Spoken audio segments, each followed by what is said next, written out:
Hi guys, good evening. Vlog tayo. Na magawa natatapos lang ng mahabang bakasyon. Indas, nakaraan. Sana dalaw niya mga mahal natin sa buhay. Like, share, and subscribe to my YouTube channel and hit the bell para updated kayo, mga brad. Sa mga disclaimers, marami namang ibang channel dyan. Yun na lang panoorin nyo. Okay, maganda topic natin ngayon. Ito na naman, moisture na naman.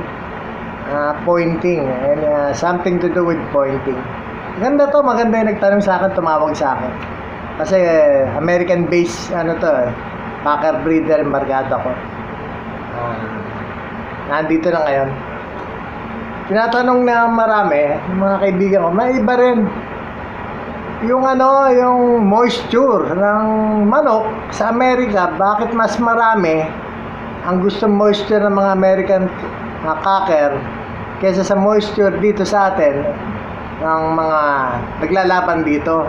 Kasi sa Amerika, maigse ang gap nila, 1 inch lang. Yung mga minsan Mexican knife maigse, bihira sila gumamit ng Filipino knife doon. So kailangan nila ng moisture dahil sa endurance. Kasi pagka masyadong na-dry, katulad ng ginagawa dito sa atin, pagka masyadong na-dry yung manok, kinakapos sa insurance, nagbe-burnout, nagda-dry out, nauupos yung manok nila, nagpe-fade sa performance kasi matagal ang laban doon pagka hindi nalugar ang laban. For example, katulad nung niregalo sa kaibigan kong striker white hackle, niregalo kay Joby Chan, nanalo sa pit almost 1 hour. Drag pit nanalo almost 1 hour. Kaya kailangan ng yung mga nagpo-condition sa Amerika, kailangan nila ng mas maraming moisture compared dito sa atin sa knife. Kasi iba sa atin tari hindi naman natin kailangan matagal na laban, may fast skill nga sa atin 10 minutes lang tabla na. Sa kanila hanggang matapos ang laban yung katulad nung niregalo kay Joby Chan na striker white tackle, almost 1 hour sa drag pit. Kaya kailangan, yun ang analysis namin ng mga kaibigan kong American breeder Packer na naka-base doon na nandito na ngayon. Ibang moisture ng manok doon na nilalaban, iba ang moisture ng manok ditong inilalaban. More on the dry side tayo. Kailangan kasi nung speed. Medyo kailangan ng speed para unahan ang laban dito. Pagka naunahan ka, iba na slasher tayo Sa kanila gap, parang ice pick. Maigsing kaya. Maigsing. Matagal ang laban do. Kuminsan yung 1 inch knife, Mexican, maigsi ang knife.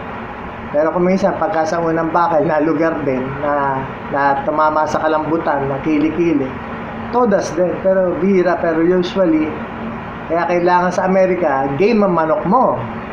Importante sa kanilang gameness. Kaya kasi nga you have to consider the knife weapon being used sa laban. Kuha nyo, sa atin medyo on the dry side yung moisture. Kaya sinasabi ko sa inyo, sa amin yung pinaka-ideal, yung sinlaki ng coin na brown na may butas sa gitna, dapat matarian na. Okay? Nakita nyo yung kaibahan. Ibang moisture ng kinukondisyon ng mga panlaban ng manok sa Amerika kaysa dito sa atin. Kasi yung knife sa kayong weather, 4 seasons sa kanila, sa atin tropical 2 season lang. Sana naintindihan nyo, nakuha nyo. Kung meron kayong tanong, mag-comment na lang kayo. Pipilitin namin sagutin ng mga kaibigan ko American Packer na nandito na. Nandito na nakabase. Kasi nag-retire na rin sila. Maganda sabong dito. Malalaki premyo. Kaya nandito sila ngayon. Daming bloodline na dala. Okay?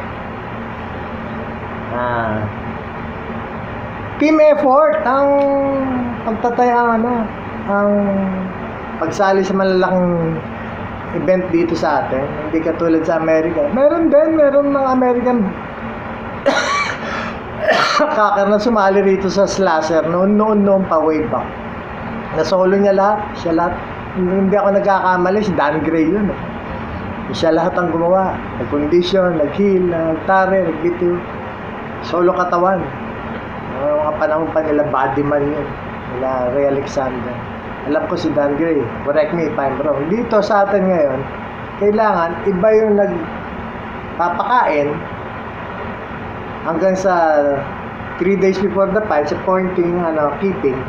Iba rin yung nag-keep, iba yung nagpo-point, iba yung nagtatari. Meron din mga yung nagpo-point, nagtatari, pero mas maganda yung job designation. Kung ano yung trabaho mo, diyan ka lang, wag mong pakialaman yung nagpo-point dito, diyan ka lang, yung nagpo-point, wag mong pakialaman yung nagtatari, wag mong pakialaman yung nagpipit handling. Team effort, mas maganda. Usually, ganyan naman ang ginagawa ngayon. Kasi nga, iba labanan dito, may elimination, merong semi-finals, may finals, kaya nag-a-adjust sa oras yan. Yung araw. Mas maganda yung team effort. Pero yung iba yung nag-pre-con, iba yung nag-point, iba yung nagtare, iba yung nag-pit handling. Kasi sa pit handling, dyan mo na lang huling beses mo matutulungan ang manok sa pit handling. Huwag yung pagurin, focus yung maigi. Iba yan, malaking bagay ang pit handling. Okay? Team effort. Okay. Wala nga palang stop breeding ho si Atty. Abel Armario kasi breeding niya December. Marami siya mga age cock, yung mga winners niya. Tapos nagkaroon ng pandemya, gumulang, meron na siya ng mga 5-year-old na aces, marami siya. Why don't you try to contact kung gusto niyo ng mga age cock na aces na magagaling, na winner ni Rainmaker Game Farm. Meron naman silang yun yung sa San Mateo. Marami magagaling na manok na aces na age cock, 5-year-old, patapos na ng lugod. Ngayon pa lang siya mag-start ng breeding. Kasi nga busy yan.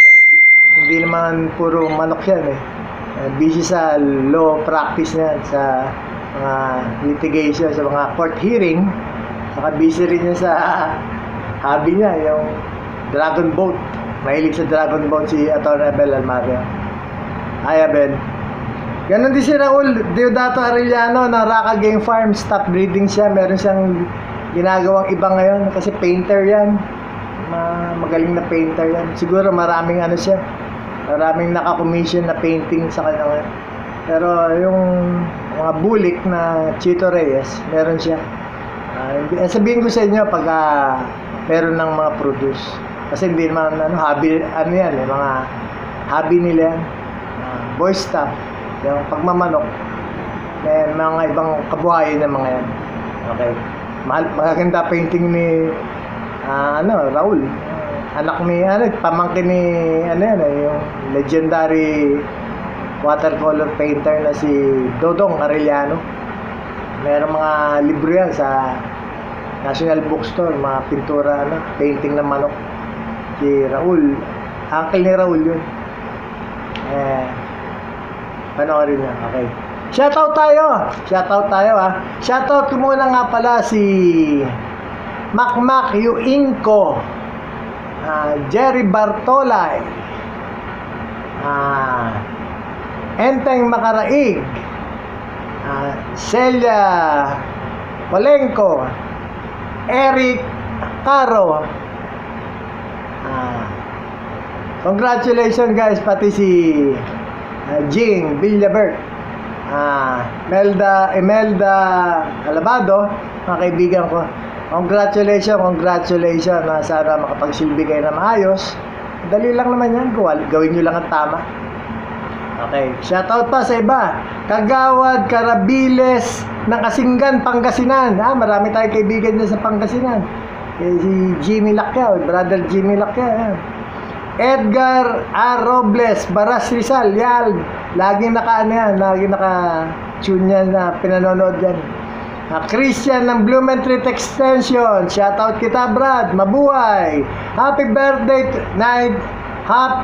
90th birthday to Mang Carding Mendoza ng Laloma. Wow, 90, lakas pa.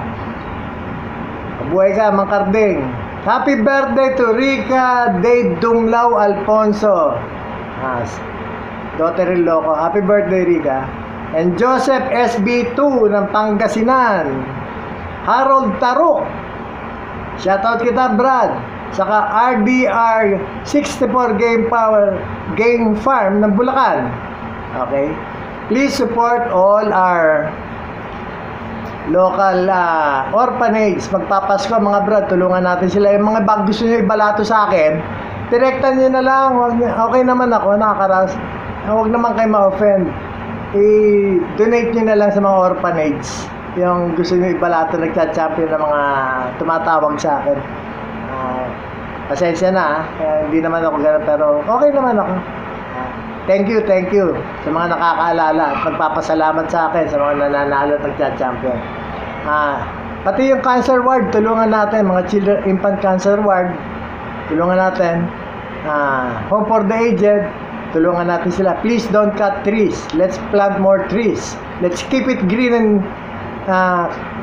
clean. Clean and green. Huwag natin pollute ang paligid natin. Be a responsible pet owner and support small businessman. Eat small business. Eat local, please. Okay? So, I'll see you guys again. Kung meron man ako hindi na shoutout, pasensya na. Tawag lang kayo o mag-comment kayo. Isa-shoutout ko kayo. Medyo busy rin ako. Okay, I'll see you guys again. Peace and love to all.